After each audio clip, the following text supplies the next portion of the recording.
We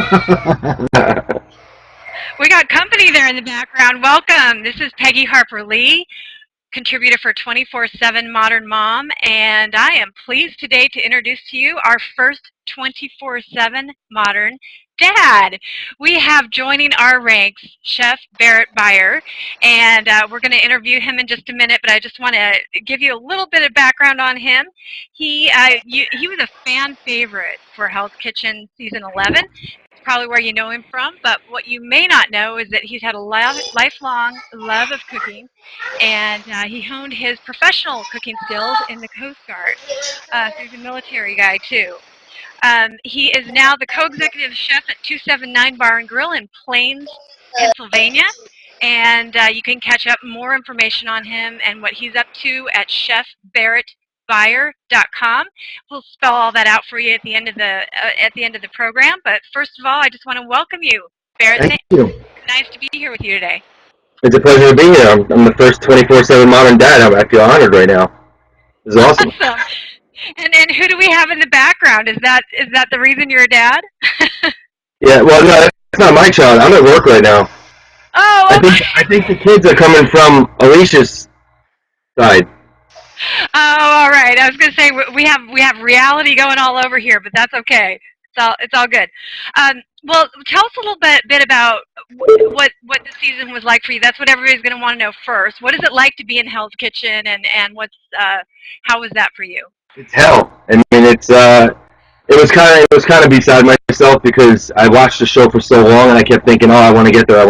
And then when you finally walk into that kitchen, you're like, you got to like really pinch yourself to see if you're dreaming. It was an unbelievable experience. I wouldn't trade anything for the world, and it was the hardest thing that I ever had to do in my life. I was in the military in '94, and boot camp had nothing on what Hell's Kitchen had in store for me.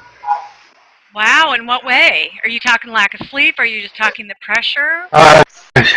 Just everything in general. It was the pressure from being there, having Gordon Ramsay standing right behind you, watching you cook. They let you sleep just enough so you don't die. You eat just enough so you don't die. Whoa. And it was just an overwhelming experience. You don't know whether to turn left or right, and you figure it out though. I guess at the end of the day.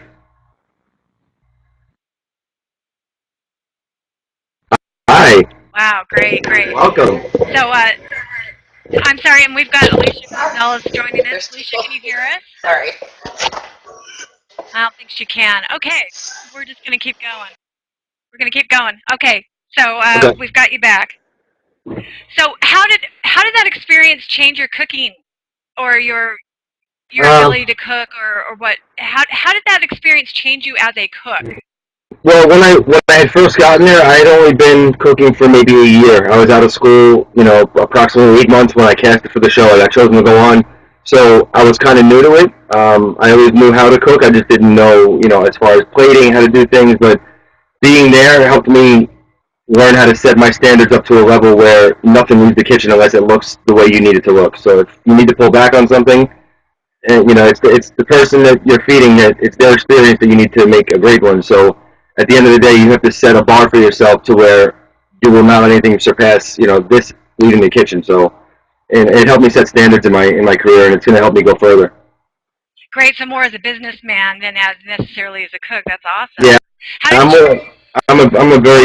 I'm more of a businessman than anything. I mean, I owned my own company, detailing cars for years. Everything that I've ever done in my life, it's like I need to be in charge. I need to be running it.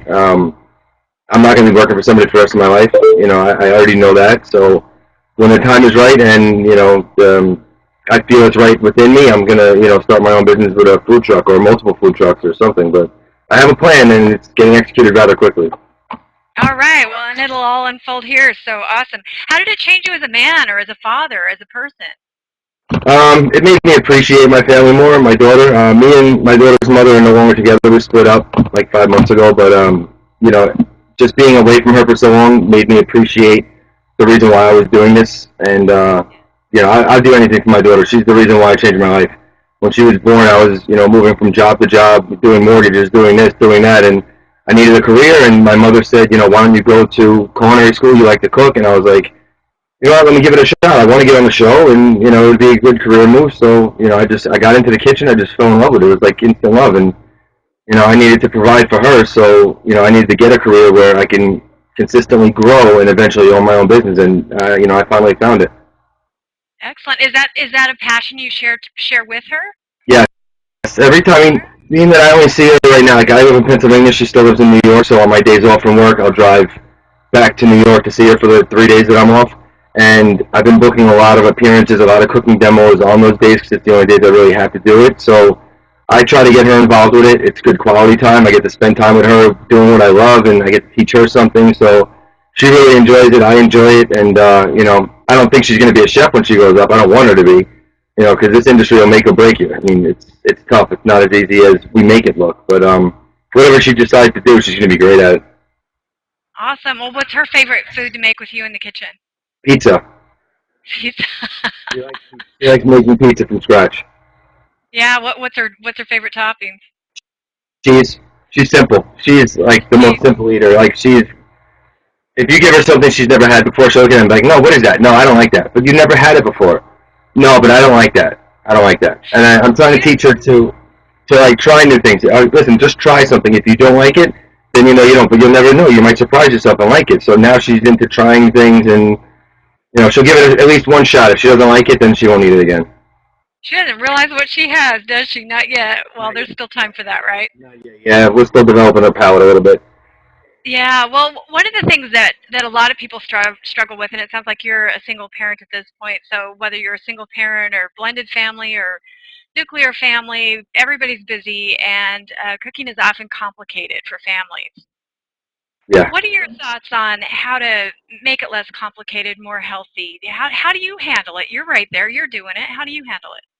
Well, to make it less complicated, I just use less ingredients. The more ingredients you put into one dish, the more complicated it's going to be. The more you might alter the flavors of certain, vegetables or anything like that. So I just try to keep it healthy with her. Like she likes, I make instead of calling it broccoli, I call it trees. And she likes eating trees. So I try to think of fun ways to name the food maybe with her, or I try to like also divert her attention to not focusing on what she's eating, but focusing on something else while she's trying it, and try to incorporate it into like maybe a story or something for her, and try to let her imagination start going to maybe thinking, hey, maybe I should try this to see what it's like. I love that. I've got a 4-year-old who eats everything, and but every once in a while we'll run across something that he's not really crazy about. I love that. I'm going to give that a shot. That's a great idea. Try to find what you're about to feed them in like a nursery rhyme somewhere, and say, hey, well, look, he tried, a nursery rhyme that they like, and say, hey, look, well, he tried it, and you like him, so, and then I think, oh, well, he liked it, Jake the pirate liked it, so I'm going to try it. Awesome, awesome. Um, what do you joined 24/7 Modern Mom fairly recently, and some people might be thinking, well, why did he want to join 24/7 Modern Mom? You're a dad. What are your thoughts on that? What do you love about what 24/7 Modern Mom is doing, and why did you want to be a part of it? I just saw a trend going, and she kept posting things, and then she wanted to interview me, and I saw what she did with the Master Chef, and I was like, you know what? It looks like a good outlet where people are talking about something that I'm interested in and something that I can contribute to. So I don't even know how we just linked up. We just started tweeting back and forth or on messaging on Facebook, but it just seems like a good outlet for where people can share stories and share things and advice and parenting advice and cooking advice and just everyday things that someone might struggle with. It's an outlet to turn to with a forum of people that care. Yeah. So are you going to be all about cooking, or are you going to be contributing other things as well? I contribute. I'll contribute whatever's in my mind. I tell it like it is. I'm not going to sit here and try to put a facade or anything and make it seem like it's something's not what it really is. I mean, I don't have the perfect past, but I know what I come from. I know where I stand for, and I have a lot to contribute. So I mean, I'm a very positive, projected person. I think positive all the time. I don't know if you've ever seen The Secret, but I live by that documentary, The Secret, The Law of Attraction, and that's why I'm probably here today, is because the Law of Attraction, brought 24/7 Modern Mom into my life. For some reason, for what reason, I don't know, but we're here to figure that out. Yeah, we'll find out. I'm excited. Awesome. Great. Well, let's move to what you're doing now. So you're a co-executive chef. How did that come about? Was that helped by you appearing on Hell's Kitchen, or did that? I got this job offer because I was on Hell's Kitchen with Michael Langdon, and he's from this area, and the owner of 279 Bar and Grill started doing. He took over this place about 2 months after the show started. He had Michael do a tasting here, and then he said, "Hey, listen, do you know Barret from the show? Are you friends with him?" And he said, "Yeah, I'll call him right now." He wanted me to come up here and do a tasting, so I got in touch with the owner and said, "All right, let's do it after Michael's 2 weeks later." And as soon as they posted the flyer, it sold out in 14 hours. Two seatings at 60 people per seating. It was just like, mine was the quickest one to sell out. I was like, wow, that many people want to try my food after seeing me undercooked chicken. That's amazing. I wouldn't want to try somebody's food after seeing that, but it went over extremely well. And when that one ended, I wound up booking another one with them a month later, and that one sold out within 16 hours. And when I came back up here for that one, they put the job offer on the table, and I was, I just couldn't turn it down. I mean, for what they're doing up here and the kind of food that we get to serve, we change the menu every single week. So we go up whatever proteins we have, and we just, it helps me keep my mind active and create things, and and it allows me to express myself through a plate. So I couldn't be happier with that right now. Well, and if you're packing the house, it seems like people are appreciating what you're doing. It sounds Yeah, I mean, we haven't had one negative comment really yet. I mean, you're gonna get people that don't like certain things, which is a guarantee. You can't please everybody, but it's, for the majority of the people that come in here, they're absolutely blown away with the food that we have. That's awesome. Well, I heard creativity in there a lot. Beyond that, what's your approach to making just an incredible menu? What's your signature? What is it that you love to do?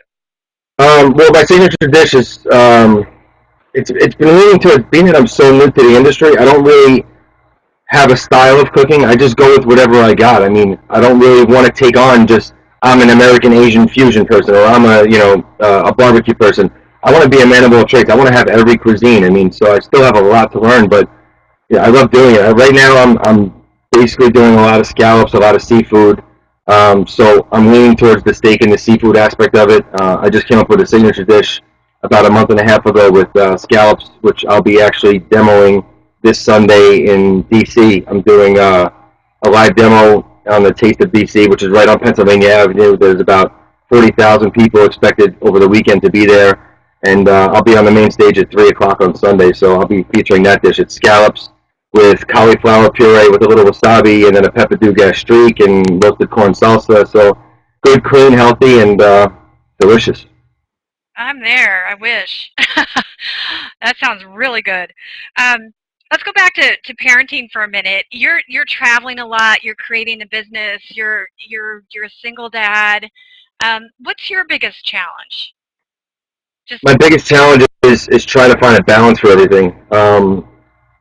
Because just like any other split up family, it's, one's nitpicking at the other, and it's like, I have a lot on my plate right now, and I'm not only starting a business, I'm trying to start an empire. I'm trying to build something that can't be stopped, and trying to find a balance between hanging out with my daughter and spending time with her and doing all this other stuff. It's quite overwhelming, but I love a good challenge. I don't back down from anything. I give everything that I can, 150%, no matter what. It'll all play out in the future. I'm sure that when she gets old enough, she'll realize why I was doing all this. And I just try to incorporate her with everything I do as much as I possibly can. That way she can see, what daddy's doing, and, see why he's working so hard, and get an appreciation for hard work, and know that nothing's given to you on a silver platter. yeah, and it's interesting, that balance thing. I think I've thrown the word out, and not that I disagree with what you're saying, but balance implies that everything's equal and in equilibrium, and I find it's more about glide and flow, because there's never balance in my life. So I hear what you're saying there. Um, so it sounds like it's just trying to spend as much quality time with her as you can when you can, and just making the most of that. Is that what you're saying? Yeah, pretty much. Yeah, cool.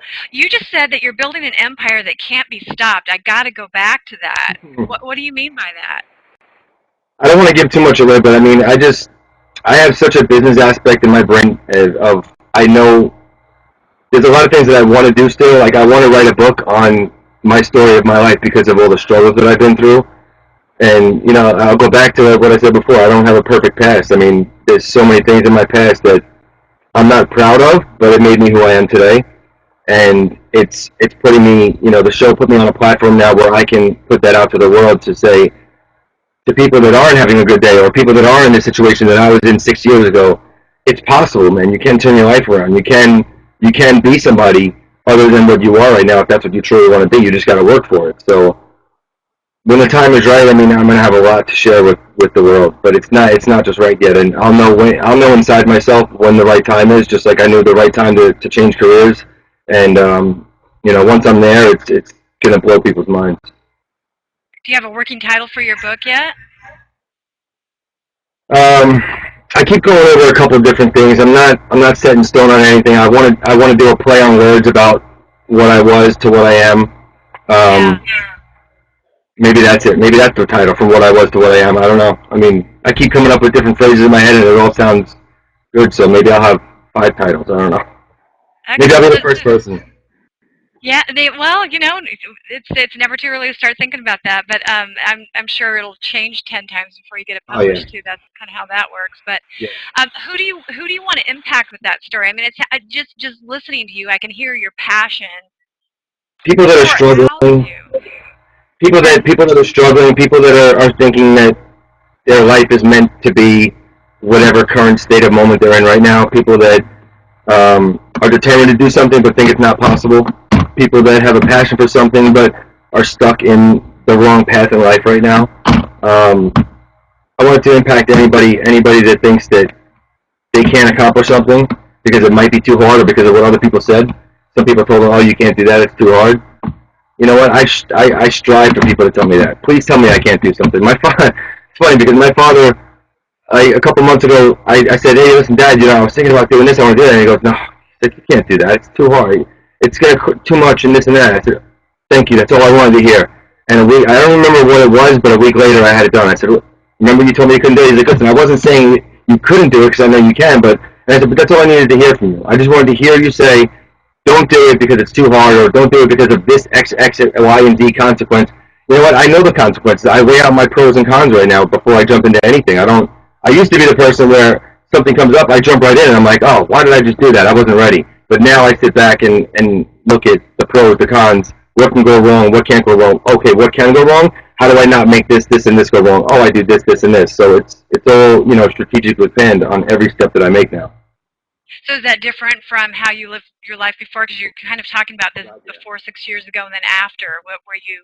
Oh God, yeah. What? I mean, 6 years ago, I was in the nightclub industry as well. I was a promoter for nightclubs in New York City for 15 to 20 years. So I was jumping from if something came across and I said, "Hey, you want to do this? Yeah, let's go." And I would just go and do it. I wouldn't think of the consequences if it didn't work out. I wouldn't think of how do you make something not work out. I would just go with it. So where I'm at now, it's like like I said, I got to sit back and analyze it from an outside perspective first and say, okay, well, what can go wrong? What will go wrong? How do I not make that go wrong? And come up with pretty much a plan. A lot more thought. Was there a pivotal moment? We all have these sentinel moments where the light goes off, or um, in some cases we hit rock bottom, or whatever the case. Was there a moment for you? Um, I don't know if there was necessarily. I mean, the moment that changed my life, which made me decide that this is the right path for me, was the first day that I stepped into a kitchen in the Hamptons, which I started school about 2 months before. I started working in the kitchen 2 months before I went to school at a steakhouse in the Hamptons, Long Island. And the executive chef, owner, Chris Cariello, he went to Johnson and Wales, which is a 4-year school. I was about to go into a 7-month school because I was 33 at the time. I didn't really have time. I was 34. I didn't have time to go through a 4-year school. And I learned everything very quickly, hands on. So once I stepped in that kitchen with him and he started showing me things, it was just like an instant gratification, just like an instant passion, just like a fire lit inside of me. And I was like, you know what? This is easy. I mean, it's not easy, but I can do it, and I'm good at it. And I just from that point on, it was just the steam's got put in the engine, and the engine hasn't stopped yet. Awesome. Well, a lot of kids struggle with that, and some spend hundreds of $1,000s in college and really never find that. What would be your advice to it's not necessarily little kids, but junior high, high school students, maybe even students just getting into college, or maybe even thinking college isn't the thing for me? How do you tap into that passion and what you really love? I mean, for some of us, it takes a little bit longer. You talk about being mid-30s. I was even older than that. Yeah. What's your advice? Well, I mean, you have to, in order to be in the industry that we're in right now, you have to have a passion for food. If you're doing it just to have a job to get by, I mean, by all means do it. But if you have an executive chef that cares about what he does and what goes out, and you don't care about what you're putting out, you're not going to last that long. I mean, and plus the kitchen is like 14 to 16-hour days sometimes. So you're on your feet literally 14, 16-hour days. And if you don't have a passion for this, I mean, I'm at work. It doesn't even feel like I'm at work. I come in, I get to cook food for people. It's what better job than that? It's I never went to college. I can't do well in school. I ain't gonna lie. I just sitting in a class with books. It's just not me. If I'm not hands on doing something, then I mean maybe it's ADD. I don't know, but I just don't have the focus to sit there and read a book. But if I was cooking something or learning a recipe, it's a different story. It's because I love what I'm doing. I would just say that if you don't want to be in school or whatever, you have to find something you love and just go for it. I mean, if you're a writer and you like to write, then become an author. Just start writing books. Start writing ideas down. I actually put a notepad next to my bed, just in case I wake up from a dream or something and have a dream about something. I write it down real quick. I woke up one morning. I had a recipe in my book, and I was like, I don't even remember waking up and writing that down. But I mean, it turned out to be that scallop recipe that I was talking about earlier. It's phenomenal. It's great. So you know, live within your dreams. Live within your dreams. Whatever you dream about, then make it a reality. That's awesome. And and some kids just take longer to find it than others, but I Yeah. think that's really great advice. Is just find out what you love, not necessarily what you think you want to do, because those may be two Yeah. very different answers. It sounds like so. Like I said, I mean, Yeah. I didn't find cooking until I was 34 years old. I mean, I found it when I was in the military, but I was 17 to 20 years old, so I never pursued it after that. So we're talking 15 years I went through my life bouncing from job to job, owning this company, doing that, promoting nightclubs, lost in the sauce. That's all I was. And when I turned 34, I finally got into the culinary field, and it's never too late, man. And I meet people that are 40 years old, 42 years old, 45 years old that are just thinking about cooking, and they're thinking, they're being told, oh, you're too old to start doing it. No, you're not. You're not too old to do it. You're 45 years old. Okay, so you cook till you're 65, but if it's your passion, you love doing it, just do it, man. Don't anybody tell you can't do something because you're too old or it's too late to start a new path. It's never too late. Just do what you love and live a happy life because that's what it's all about. I love it. You've said that a couple of times about don't let people tell you you can't, and you talked about your dad saying that you couldn't do something lovingly. It sounds like he wasn't saying he didn't believe in you, Yeah, he but wasn't you telling see me. that right. But you took that as a challenge, which some people don't take that as a challenge. Some people actually allow that to create self doubt, or it actually does stop them. Um, how do you use that to fuel you instead of stop you? I don't know. It's just a fire. I love a good challenge. I mean, I'm a Scorpio, so I'm also my mother is Jordanian, so I'm French, German. I'm a mutt. I'm French, German, English, and Arabic. My mother's from Jordan, so maybe it's the way my parents brought me up. I mean, I played a lot of sports when I was younger, so I love a good challenge. I love a good competition, and it's just ever since I was a little kid, man. Your mother tells you don't play with matches, you're gonna do it. Why? What'll happen if I do? So when people tell me I can't do something, it's like why? Well, because you couldn't do it, or because you know I just do it, man. I don't care. I just go hard or go home, man. You're here for one life. You might as well make the best of it. Try new things. Make it happen. Well, maybe that's it. Maybe you're not risk adverse. You don't see it. You don't see failure as a bad thing. You see failure as more information for the next time you try. Maybe that's it. Yeah, exactly. I mean, you got to live life. You got to experience new things in life, and the most successful people in the world didn't just succeed by making one mistake. They made thousands of mistakes, and they learned from their Yeah. mistakes, and they figured out the right path on how to do things, and they just did it. So the only way you're going to succeed and be successful is by making mistakes. I make mistakes every day. Gordon Ramsay makes mistakes every day. It's everybody makes mistakes. So don't let those mistakes knock you down. Use it as fuel to fire you on to make it better. I couldn't agree more. That's excellent. You're a father now, which I've got 4 kids myself. That changes the way you think. At least it did for me. For a lot of us, it does.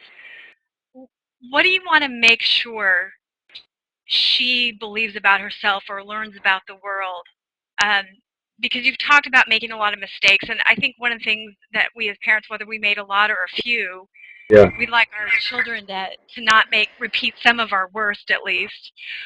What is it that you want to tell her or teach her, either about herself or the world, that you think is really going to make her chances better than yours? I want her to believe in herself no matter what she does. You know, she's going to make mistakes. You learn from your mistakes. You make sure that that mistake doesn't happen again. Just like, you know, when I was on Hell's Kitchen, I made a bunch of mistakes, but I never made the same mistake twice because I learned from it. You have to, you know, it's a learning process. She's going to know that she's absolutely beautiful. She's going to know that she is a princess. She's going to know that she can do anything that she puts her mind to. And no matter how many times she falls on her face, she better get back up and keep trying. And that she'll have, you know, a loving father and a loving mother right there to support her throughout whatever she does. I mean, no matter what, she's my daughter for life. And just like my father, you know, no matter how many mistakes I've made, he was always there for me. He might have let me, you know, learn from my mistake a little bit longer than other times, but you know, at the end of the day, it's, you know, it's part of, you know, my blood. So I'll be there for her no matter what she does, and I'll support her in whatever she does. If she wants to be a singer, she wants to be a veterinarian. If she wants to be, you know, a waitress for her whole life, you know, she's not going to want to do because she's going to know she's capable of doing anything. So she's going to be successful at whatever she does. Excellent, excellent. You talked about the mistakes you made on Hell's Kitchen, and that you never made the same one twice. What were your big? I think sometimes we really benefit from hearing other people's mistakes, and we've talked about this quite a lot in this interview. But I think that's one of the things we tend to do is we tend to want to hide or cover up our mistakes so that everybody thinks there's this really pretty face looking out at everybody else. Can you share one or two? Are you good with that? One of the mistakes that I remember every mistake that I made still to this day. Um, but one of the mistakes that I keep getting slapped in the face with people is I was on a fish station and every one of my scallops was perfect. You know, every order was never came back. They were all cooked perfect. I never got praised for it, of course. But I sent up a fish with the parchment paper underneath the sourdough crust, I and remember that.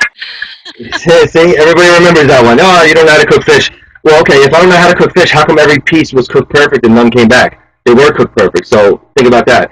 I made a mistake of leaving the parchment paper on because in the heat of the moment, I was running around doing things. I didn't realize that there was a piece on the top and a piece on the bottom. So when I took it out and put it on, I forgot there was one on the bottom, and it just, you know, I fixed it real quick. I bounced back. I didn't say, oh no, and just shut down automatically and look at deer in headlights. I took it back. I finished it. You know, I fixed it and I set it up again. I mean, you got to be able to fight back. And you know, if you make a mistake, don't just shut down. Just, you know, figure out how to fix the mistake and fix it. I mean, not that difficult. You know, people are going to try to knock you down your whole entire life. If you keep shutting down, you're not going to make it anywhere. You got to keep, you know, bouncing back pretty much. And like Chef Ramsay always said, it's not about how you start; it's about how you finish. You know, sometimes you start out bumpy, and then you just sit back, reassess what you did wrong, and you make it right. You finish hard. Well, and different contestants handled it differently. I mean, they're the ones like you that really did take that approach and just made sure you didn't repeat the same mistake twice. And then there were some that did seem to shut down. I mean, it's hard. We're just watching on TV, Yeah. and we don't see all the behind the scenes. But it does seem like some just kind of blank out and crawl within themselves. So yeah, it was interesting to see you go through that process and fight. That was pretty Yeah, inspirational. I'm a fighter. I don't give up easily. I mean, I just there was so many times in my life where you just get knocked down, and if I was to crumble by the floor, you know, then I wouldn't be here today. So you know, I can just keep telling people fight back, man. Just no matter what, if you're having a bad day, go listen to some music, man. Do something that gets your mind off the day, and just start getting your mind into a positive state of, you know, state frame, mind of frame, and you'll start succeeding in life. It's guaranteed. I mean, it works for me, man. I just always think positive stuff, and positive things will happen. Well, you know what? I'm looking forward to reading that book, so I hope it doesn't take you too long to get that put together. Um, we're about out of time, so I want to make sure I mention again your website. It is Chef Barret, Barret, Beyer, Beyer.com. They can find that. Chef.com. Oh, just Chef Yeah, well, ChefBarret.com. it's either or. It's chefbarrett.com or Chef Barrett Beyer. They both go to the same place. Okay, good, good, good. But remember, 2 R's, 1 T. You'll find it. Your picture's up there, so they'll recognize you as soon as they get to the right place. Lots more information about you. Yeah, can't miss that. Or the mohawk. Yeah. I think that's your trademark now. Yeah, well, it's been my trademark. I've had them all for like 8 years now, so you know it's not Is it going under anywhere there? anytime Is it under soon. the hat? It's under there. Yeah, I mean, it's under there. It's just not. It's not done yet, so I got my designs over here and I got my designs over there, so getting fresh for the DC show. I got a DC show coming up Sunday, and then the week after that, I'll be in Philly at the Philly Food Show with Chef's Life Apparel, and this weekend I'll be with Five Star Chefs, which is another company I work with. And I got my whole month of October is just booked up right now. Just you go to my Facebook page and you see all the stuff I'm doing. Great, great. And are you on Twitter as well? Is that a good way for people to say hi and get a hold of you? Yes, Twitter. I have two different accounts. One is at Barret HK11. The other one is at Chef Barret. And my Facebook page is facebook.com Barret.Beyer, which is my personal page, which you're more than welcome to join because I accept everybody. And then my fan page is Chef Barret Beyer.